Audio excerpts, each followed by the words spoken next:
வணக்கம் சார். வணக்கம். Sir, கோல்டோட price வந்து இப்போ 10 to 15% வரையும் ஃபால் ஆச்சு அப்படின்னா, இன்வெஸ்டர்ஸ் தன்னோட போர்ட்ஃபோலியோவை எப்போ சார் ரீபேலன்ஸ் பண்ணணும்? நம்ம இன்னும் ரெக்கவர் ஆகும், திரும்ப அதாவது பிரைஸ் திரும்பவும் ரெக்கவர் ஆனதுக்கப்புறம் நம்ம பண்ணிக்கலாம் அப்படின்ற மாதிரி வெயிட் பண்ணலாமா? இல்லை இப்போவே வந்து ஆக்ஷன் எடுத்துடலாமா சார், இந்த மாதிரி ஃபால் ஆன அடுத்த செகண்ட்லேயே? தங்கம் பார்த்தீங்கன்னா இன்னைக்கு 22 கேரட் 13,150 ருபீஸ்ல ட்ரேட் ஆயிட்டு இருக்கு. ஜனவரியில ஒரு 16,500 ரூபாய் வரைக்கும் தங்கம் ஒரு பெரிய ஒரு ரேலியை பார்த்தது. பெரிய ஒரு பிரைஸ் பாயிண்ட்ல இருந்தது. அதுல இருந்து ஒரு கண்டினியூஸ் ஃபால் இந்த வார்ல தங்கத்தை விட டாலருக்கு தான் டிமாண்ட் அதிகமா போச்சு. எப்போ வார் ஸ்டார்ட் ஆச்சோ அன்னையில இருந்தே தங்கமோட பிரைஸ் கொஞ்சம் கொஞ்சமா டிக்ரீஸ் ஆக ஆரம்பிச்சது, டிமாண்ட் டிக்ரீஸ் ஆக ஆரம்பிச்சது.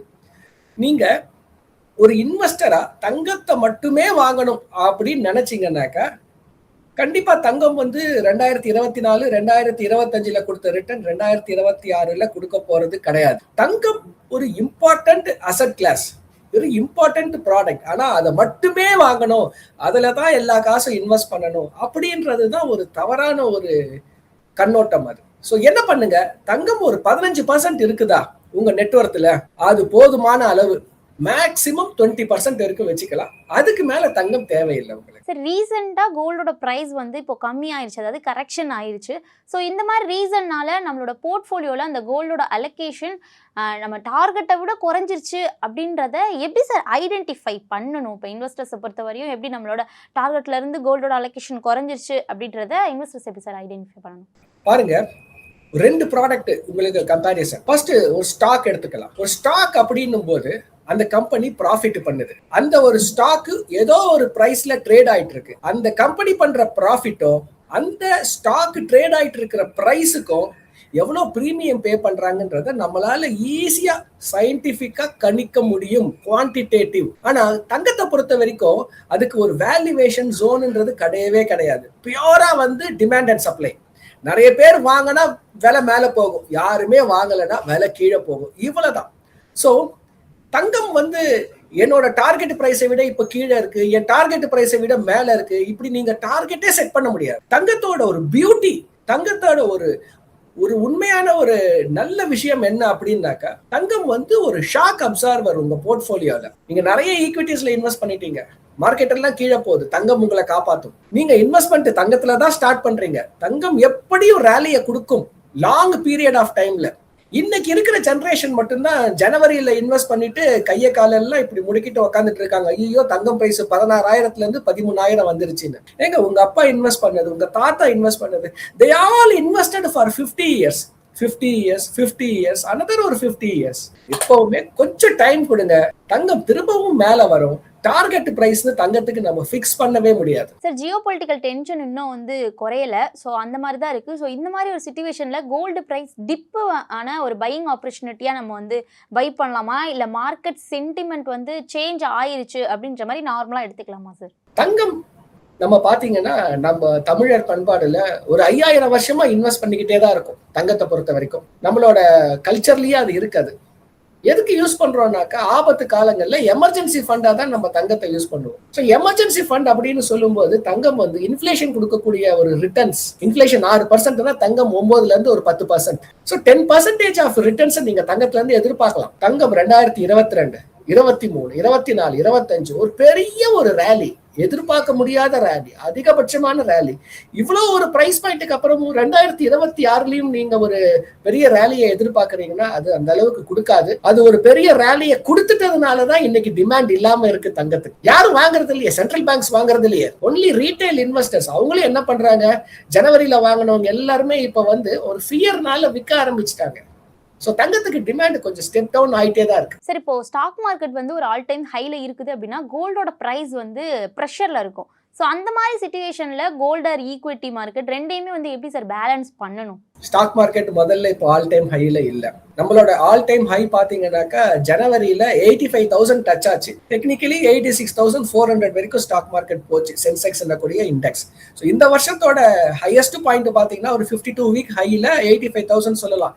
இன்னைக்கு ட்ரேட் ஆயிட்டு இருக்கிறது ஒரு 77,500, 78,000. So stock market first highest பீக்ல இருந்து ஒரு 10% கீழே தான் ட்ரேட் ஆயிட்டு இருக்கு. அண்ட் லாஸ்ட் ஒரு 2 வருஷமா ஸ்டாக் மார்க்கெட் ஒரு மீனிங்ஃபுல்லான ஒரு ரிட்டர்ன்ஸை கொடுக்கவே இல்லை. அது கொடுக்கக்கூடிய ஒரு ரிட்டர்ன்ஸ் பாருங்க, 2 அசெட் கிளாஸ் கிளாஸ், நல்லா பெர்ஃபார்ம் பண்ணக்கூடிய அசெட் கிளாஸ் ரிட்டர்னே கொடுக்கல. நல்லா பெர்ஃபார்ம் பண்ணக்கூடிய அசெட் கிளாஸ் அது என்ன ரிட்டர்ன் கொடுக்கணுமோ அதை விட 4 times 5 times கொடுத்துருச்சு. அப்போ காமன் சென்ஸ் படி எந்த அசெட் கிளாஸ் இன்னும் நல்லா பெர்ஃபார்ம் பண்ணும்? எது ரிட்டர்ன்ஸை கொடுக்கலையோ ஸ்டாக் மார்க்கெட். ஸோ இப்போ நீங்க என்ன பண்ணணும் ஒரு இன்வெஸ்டரா? நான் முதல்ல சொன்ன கொஸ்டினுக்கான ஆன்சரை கொஞ்சம் ரிவைண்ட் பண்ணி பாருங்க. உங்களோட நெட்வொர்த் எவ்வளோன்றத ஃபர்ஸ்ட் ஒரு பேப்பர்ல எழுதுங்க. 1 கோடி இருக்கா உங்க நெட்வொர்த்? ஒரு உதாரணத்துக்கு உங்க தங்கம் வேல்யூ எவ்வளோ? ஒரு 15 லட்சம் 20 லட்சம் இருக்கா? போதுமானது. அது அடுத்த ப்ராடக்ட்ல இன்வெஸ்ட் பண்ண ஆரம்பிச்சிடுங்க. உங்க தங்கத்தோட வேல்யூ 10% தான் இருக்கு, 12% தான் இருக்கு, ஒரு கிராமா வாங்க ஆரம்பிங்க. This is how you should accumulate gold. Sir, இப்போ கோல்டோட ப்ரைஸ் வந்து ஒரு வேலட்டைலாக இருக்கிறப்போ நம்ம அடிக்கடி வந்து இப்போ நம்மளுடைய போர்ட்ஃபோலியோ ரீபேலன்சிங் பண்ணுறது ஒரு லாங் டேர்ம் ரிட்டர்ன்ஸை இம்ப்ரூவ் பண்ணுமா, இல்லை அன்னெசரியாக வந்து டிரான்சாக்ஷன்லாம் நடக்கிற நம்மளுடைய அந்த காஸ்ட் தான் வந்து அதிகமாகுமா சார்? நம்ம அப்பா நம்ம தாத்தா தங்கத்தை வாங்கிட்டு டெய்லி என்ன பிரைஸ்ன்னு பார்க்கவே இல்லை. அவங்க வாங்கின தங்கம்லாம் இன்னைக்கு ஒரு பல மடங்கு ஒரு நல்ல ரிட்டர்ன்ஸை கொடுத்துருக்கு. உங்களுக்கும் அந்த ஒரு பொறுமையா நீங்க என்ன பண்ணுங்க, அடுத்த 5 வருஷத்துக்கு பிரைஸே பார்க்காதீங்க. தங்கம் நீங்க என்ன பண்ணீங்க? வாங்கி வீட்டுல வச்சிருக்கீங்க, எலக்ட்ரானிக்கா வாங்கி வச்சிருக்கீங்க, இல்ல ஒரு ஆர்னமெண்டா வாங்கி வச்சிருக்கீங்க, இல்ல ஒரு காயினா வாங்கி வச்சிருக்கீங்க. குட். ஒரு 20% வந்து தங்கத்தை வாங்கி வச்சிருக்கீங்க. டெய்லி அந்த ஒரு பிரைஸ், இன்னைக்கு எவ்வளவு என் தங்கம் விலை ஏறி இருக்கு, இன்னைக்கு எவ்வளவு விலை இறங்கி இருக்கு, அத மாதிரியான ஒரு பிராக்டிஸ்க்கு வராதீங்க. அதுக்கு ஒரு டார்கெட்டை பிக்ஸ் பண்ணாதீங்க. இப்படி நீங்க எல்லாம் பிக்ஸ் பண்ணும்போது என்ன ஆகும்னா, உங்களுக்கு கிரீட் அண்ட் ஃபியர், இது 2 எமோஷன்ஸ் மாறி மாறி வந்துகிட்டே இருக்கும். 16,000 வாங்கிட்டீங்க, இன்னைக்கு 13,000 இருக்கு. அடுத்த ஒரு 10 வருஷம் 13,000 இருந்ததுன்னா என்ன ஆவீங்க நீங்க? தங்கம் வந்து கன்சாலிடேஷன் ஃபேஸ்க்கு போச்சுன்னா ஒரு லாங் கன்சாலிடேஷன் ஃபேஸ்க்கு போயிடும். 2011 இருந்து 2018 வரைக்கும் தங்கம் ரிட்டர்னே கொடுக்கல, 0 ரிட்டர்ன்ஸ் 2011 இருந்து 2018 வரைக்கும்.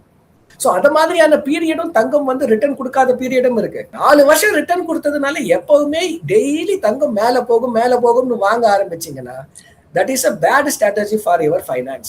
சார், நெக்ஸ்ட் 10 இயர்ஸ்க்கு நீங்க சொன்ன மாதிரி ஒரு டைவர்சிஃபை போர்ட்ஃபோலியோக்கு கோல்டுக்கு எவ்வளோ முக்கியத்துவம் கொடுக்கணும் சார்?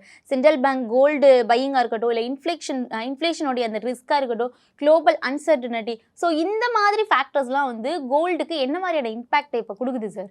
கோல்ட் டிமாண்ட் அண்ட் சப்ளையை பொறுத்து மட்டும்தான் போயிட்டு இருக்கு. எப்பெல்லாம் அந்த ஒரு டாலரைசேஷன், டாலருக்கான ஒரு ஆதிக்கம் அதிகமாகுதோ அப்ப என்ன ஆகும்? மக்கள் வந்து சரி, வாட் இஸ் ஆல்டர்னேட்டிவ்? ஸோ டாலரை நம்ம வந்து அதை ஆல்டர்னேட்டிவா பார்க்கணும்னாக்கா யூஎஸ் பாண்டை வாங்கலாம், கோல்டு வாங்கலாம். அகைன் யூஎஸ் பாண்டை வாங்கணும்னாலும் நீங்க டாலரை வச்சு தான் வாங்கணும். ஸோ அதுக்கு நெக்ஸ்ட் ஆல்டர்னேட்டிவ் ஆப்ஷன் பாத்தீங்கன்னாக்கா கோல்டு. ஸோ அதுக்காக தான் என்ன பண்ணாங்க, சென்ட்ரல் பேங்க் வாங்கினாங்க. சென்ட்ரல் பேங்க் வாங்கினதுனால மட்டும்தான் கோல்டுக்கு டிமாண்ட் அண்ட் கோல்டு பிரைஸ் மேல போச்சு உங்களுக்கு. ஸோ நீங்க என்ன பண்ணணும், அடுத்த ஒரு 10 வருஷத்துக்கு 20% கோல்டு இருக்கா உங்க வீட்டுல, உங்களோட நெட்வொர்க்ல இருக்கிற, கம்முன்னு விட்டுருங்க, அதை டிஸ்டர்ப் பண்ணாதீங்க. அதோட பிரைஸ் மேல போகும். நீங்களும் பாத்தீங்கன்னாக்கா வழியா ஜெனரேஷன் டு ஜெனரேஷனா நம்ம கோல்டு அக்யூமுலேட் பண்ணிக்கிட்டே வரோம் நம்ம. ஸோ அதுக்கு ஒரு டார்கெட்டை ஃபிக்ஸ் பண்ணாதீங்க. அது வேலை எங்க போகுதுன்றத பார்க்காதீங்க, அதை இருப்புல வைங்க. அது ஒரு shock absorber to your portfolio, அது வந்து ஒரு emergency money to your portfolio. And அது கண்டிப்பா விலை ஏறும். 10% ரிட்டர்ன்ஸை கொடுக்கும் அது. ஸோ 20% ஆஃப் யுவர் நெட்வொர்க் கோல்டா வச்சுக்கோங்க. இப்படி நீங்க உங்களோட ஃபைனான்சஸை மேனேஜ் பண்ணீங்கன்னாக்கா உங்க ஃபைனான்ஸ் பேலன்ஸ்டா இருக்கும், டைவர்சிஃபைடா இருக்கும். சார், இப்போ கோல்டு பிரைஸ் ஃபால் ஆயிருச்சு. ஸோ தன்னோட அந்த கோல்டு அலோகேஷனாக இருக்கட்டும், தன்னோட போர்ட்ஃபோலியோல கோல்டு அலோகேஷனுடைய அந்த டார்கெட் வந்து குறைஞ்சிருச்சு அப்படின்னு நம்மளுக்கு தெரிஞ்சிருச்சு அப்படின்னா நம்ம வந்து உடனே போய் கோல்டு வாங்கணுமா, இல்லை பாஸ்டு அக்யூமுலேஷன் இந்த ஸ்ட்ராட்டஜியை ஃபாலோ பண்ணா கரெக்டா இருக்குமா சார்? எப்போ ஒரு பொருள் கீழே போகுதோ, இது பேர் வந்து ஃபாலிங் நைஃப் அப்படின்னு இன்வெஸ்ட்மெண்ட்ல. ஒரு ஃபாலிங் நைஃபை நீங்க கேட்ச் பண்றது ரொம்பவுமே ரிஸ்கான ஒரு விஷயம். ஏன்னா அதோட பாட்டம் எங்கன்னு உங்களுக்கு தெரியவே தெரியாது. 15,000 வந்தது, 14,000 வந்தது, 13,500 வந்தது, இன்னைக்கு 13,100. கோல்டு மேல போகும்போது என்ன சொன்னாங்க, எத்தனை வீடியோஸ் வந்தது, எத்தனை ஸ்டாட்டிஸ்டிக்ஸ் சொன்னாங்க, கோல்டு 20,000 கிராஸ் பண்ணிடும், நிச்சயமா கிராஸ் பண்ணிடும். ஸோ மேல ஒரு புல் மார்க்கெட் நடக்கும்போது தேர் இஸ் நோ ரூஃப். பேர் மார்க்கெட் வரும்போது தேர் இஸ் நோ ஃப்ளோர். அது எந்த அளவுக்கு வேணா கீழே போகலாம். கொஞ்சம் ஒரு காமன் சென்ஸை யூஸ் பண்ணுங்க. லாஸ்ட் 3 வருஷமா அதிகப்படியான ரிட்டர்ன்ஸை கொடுத்துருச்சு. நீங்களும் உங்க போர்ட்ஃபோலியோல ரொம்ப அதிகமான ஒரு ரிட்டர்ன்ஸை கோல்டுல இருந்து எடுத்துட்டீங்க, என்ஜாய் பண்ணிட்டு இருக்கீங்க. இன்னமுமே அதிகமான ரிட்டர்ன்ஸ் வரும்னு சொல்லிட்டு திரும்ப திரும்ப கோல்ட வாங்குனீங்கன்னாக்கா it might not be a good strategy for your portfolio. அடுத்த ப்ராடக்ட்டுக்கு மூவ் பண்ணுங்க. 20% ஆயிடுச்சா உங்க போர்ட்ஃபோலியோ முடிஞ்சிருச்சா, அடுத்த ப்ராடக்ட்டுக்கு மூவ் பண்ணிடுங்க. Thank you sir. நன்றி, வணக்கம்.